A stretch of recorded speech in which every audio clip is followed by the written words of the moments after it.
Terra Firma! Olá pessoal, eu sou o professor Luiz Roder, esse aqui é o canal Terra Firma Society. Vou convidar você primeiro para deixar o like, o dislike, se inscrever no canal, vir participar da comunidade Terra Firmeza, ajudar a gente a chegar aos 100 mil inscritos. Faltam só 99 mil inscritos e mais uns tantos aí. Mas falando sério, não que eu estivesse brincando, hoje eu recomendo, e vai ser uma trilogia de filmes, então eu vou fazer um de cada vez.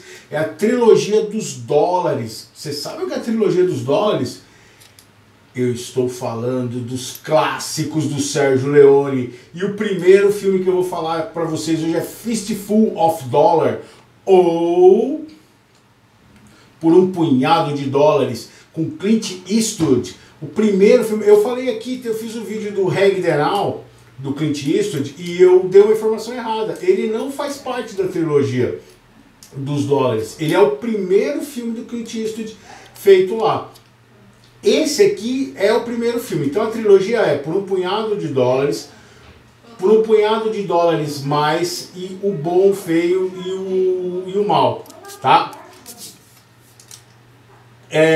Então o que acontece? Esse filme, deu um branco aqui em mim, o que acontece? Esse filme, ele é o primeiro dessa trilogia, ele é o primeiro filme do Sérgio Leone, e ele tem uns lances interessantes.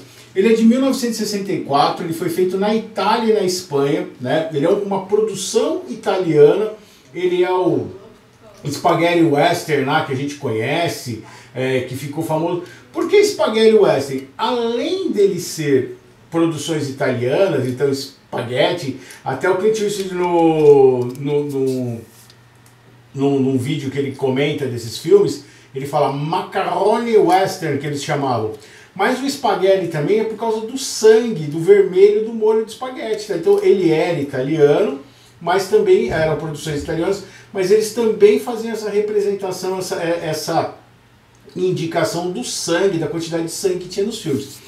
Esse filme, ele é de baixo orçamento, e é muito interessante entender. Eu vou fazer um vídeo aqui só falando do Spaghetti Western para entender direito. O Sérgio Leone, ele fez uma adaptação não autorizada do filme do Akira Kurosawa chamado Yojimbo, o Guarda-Costas, que é um filme japonês, em preto e branco, com o mesmo ator que tem lá do Sete Homens e um Destino, que ele vai para uma cidade e ele é tipo um caçador de recompensas, tal. Os dois filmes, a história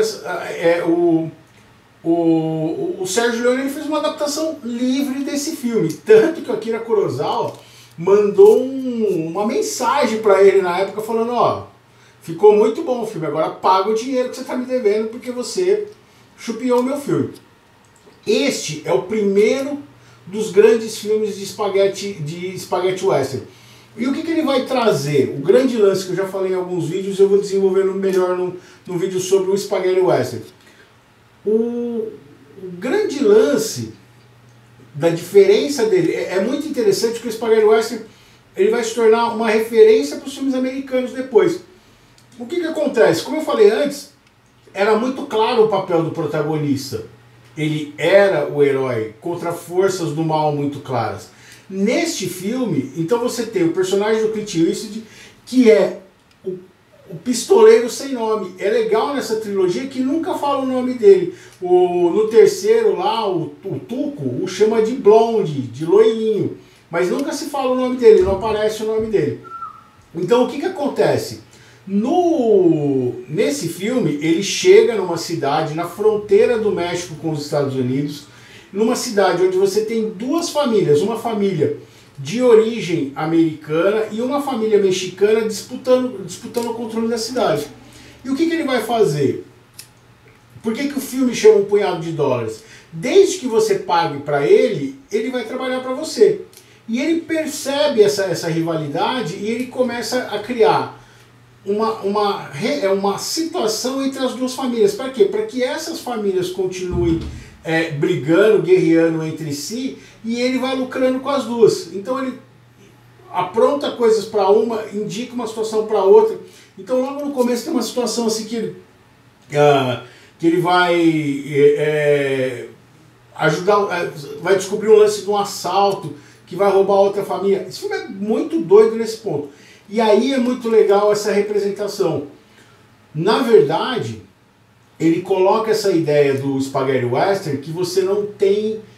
ninguém é bom. Ele não é maniqueísta, ele não vai dividir entre bons e maus. Então as duas famílias têm os seus problemas.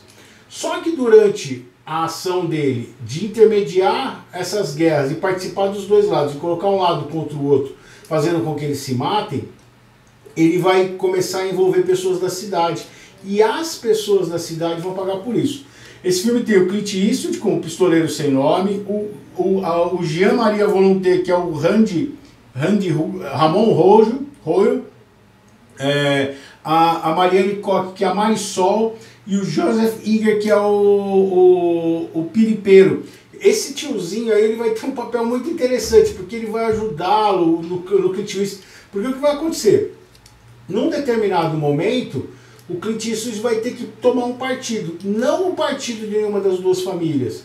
Até porque tem uma cena assim da família toda sendo dizimada, a família americana. E esses mexicanos assim, sem a menor dó. São 3 irmãos, assim, os caras matando porque eles estão vendo que eles vão conseguir dominar.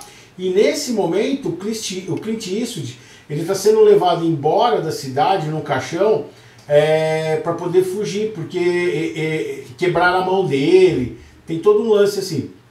A filmografia desse filme é muito boa e a trilha sonora. É a primeira vez que você vai ter o Sérgio Leone trabalhando junto com quem? Com o Ennio Morricone. Então você vai ter grandes clássicos do cinema do faroeste e da música aparecendo aqui pela primeira vez. E é muito louco, porque o que acontece? O Sérgio Leone ele tem um jeito de filmar o faroeste muito interessante. Ele gosta muito de dar close no rosto das pessoas.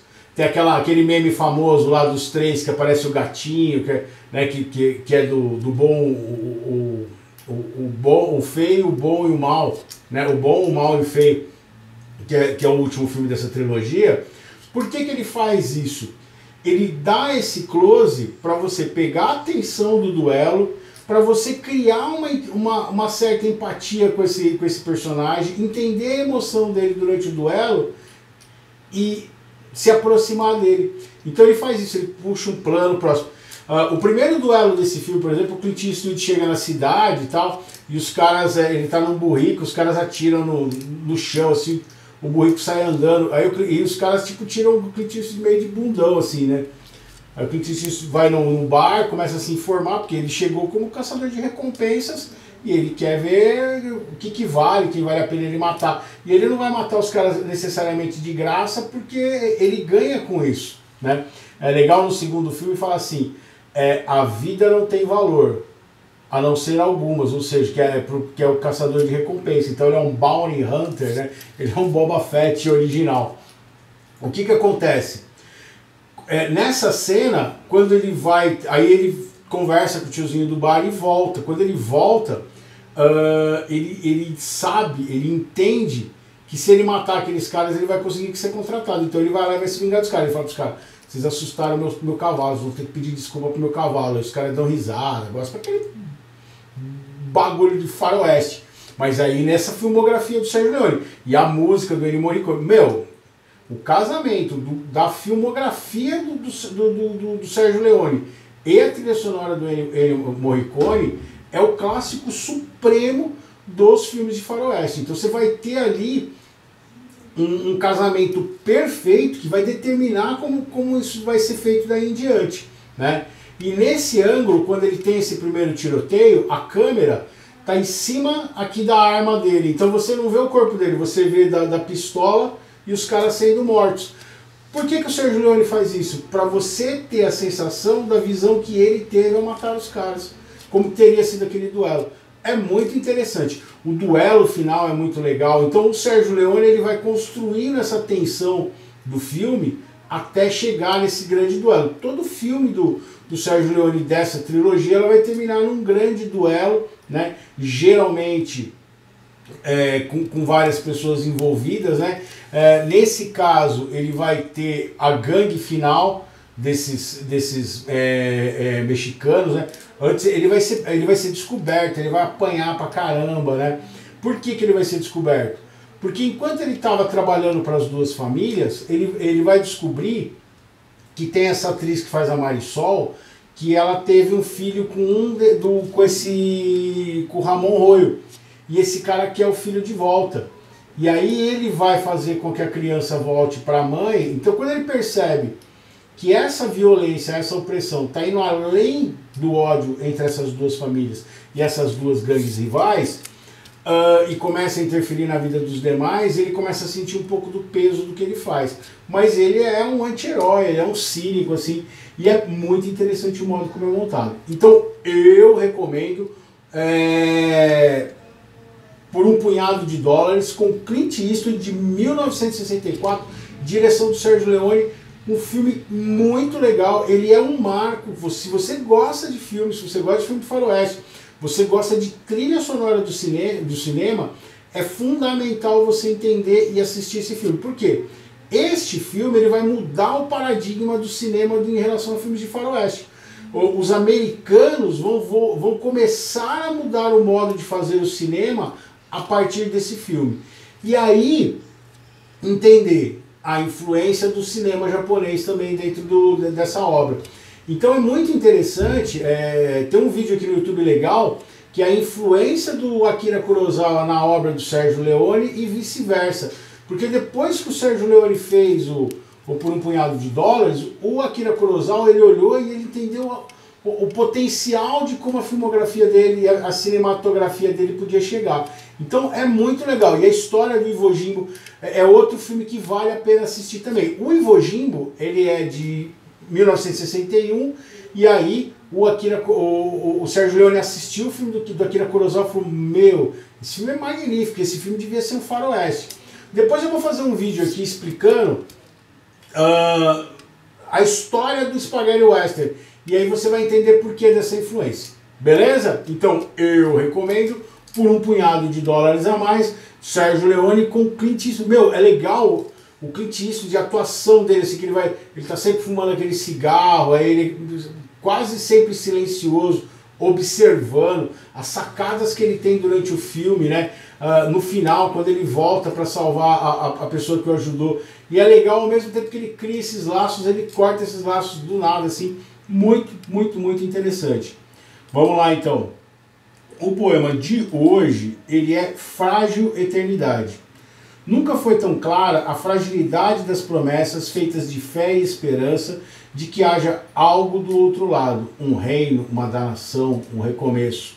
Quem sabe aqui, mas todos jogam alto em uma aposta certa de algo tão incerto quanto diariamente dar o primeiro passo fora da cama, tão desarrumada quanto o dia programado pela frente, em que cada movimento nas peças do tabuleiro levam a novas variáveis, a lugar nenhum. Porque um dia, lá na frente, que nem dia mais será, porque não terá ninguém contando, tudo terá sido em vão. Mas mesmo assim, tombamos tentando, sempre. É muito louco na ideia do filme, essa coisa do ser humano continuar indo em frente. É muito louco quando você vê os dois filmes, o Iwo Jimbo e o Por um Punhado de Dólares, a aridez que é o Punhado de Dólares. A primeira cena que o Clint Eastwood entra nessa cidade, tem uma forca assim, ó, pendurada, e tudo árido em volta. É um filme que é tudo claro do sol, um filme seco. E tem uma curiosidade, esse filme ele era de baixo orçamento. E quando o Clint Eastwood foi fazer, eles filmaram na Espanha. Ele é um filme italiano, mas eles iam até a Espanha para filmar, porque a Espanha tinha as locações que lembravam esse deserto mexicano, essa fronteira dos Estados Unidos. E aí o Clint Eastwood fala que ele não falava italiano e o Sergio Leone nunca aprendeu a falar inglês. Então eles não conseguiam se comunicar direito, tinha uma intérprete. E aí o Clint Eastwood recebeu o figurino, que é a roupa icônica dele, com aquele chapéu marrom, tal, aquele poncho que ele vai aparecer nos 3 filmes. E aí, o que acontece? Ele não tinha um sobressalente, só tinha aquele figurino. Então, se desse algum problema no chapéu dele, se ele perdesse qualquer coisa, se rasgasse, se desse algum problema, não tinha outro, não tinha como repor, ia dar problema de continuidade. Então que ele filmava, mal preocupado, ele levava o figurino pro hotel, guardava, tomava o maior cuidado com ele para não acontecer nada, para poder manter e o filme sair direitinho. E ele tinha muito medo da edição, porque ele não via ninguém cuidando de uma certa... Ele achava muito confuso o modo dos italianos fazerem o filme. E ele tinha muito medo do resultado. E no final o filme ficou muito legal, ele sabia o que ele estava fazendo. Ele fala no documentário que ele estava gravando e os caras conversando atrás, jogando frisbee. Porque o que acontece? O único problema desses filmes, desses spaghetti western, é que eles eram falados em italiano ou falados em inglês e eles eram redublados em cima. Então eles filmavam sem se preocupar com o som. Tipo, tinha gente conversando, negócio. Então o cara fazia a atuação porque depois o filme ia ser dublado em cima. Diz aí, você conhece esse clássico do cinema? Já assistiu? Conheceu algumas dessas histórias? Você sabia da importância desse filme na história do cinema e do faroeste em geral? Diz aí, se eu esqueci de contar alguma coisa, deixa no comentário, deixa o like, o dislike, se inscreve no canal, vem ser mais um cidadão Terra Firmeza e eu vejo vocês em outro vídeo de Terra Firma Society. Tchau, tchau.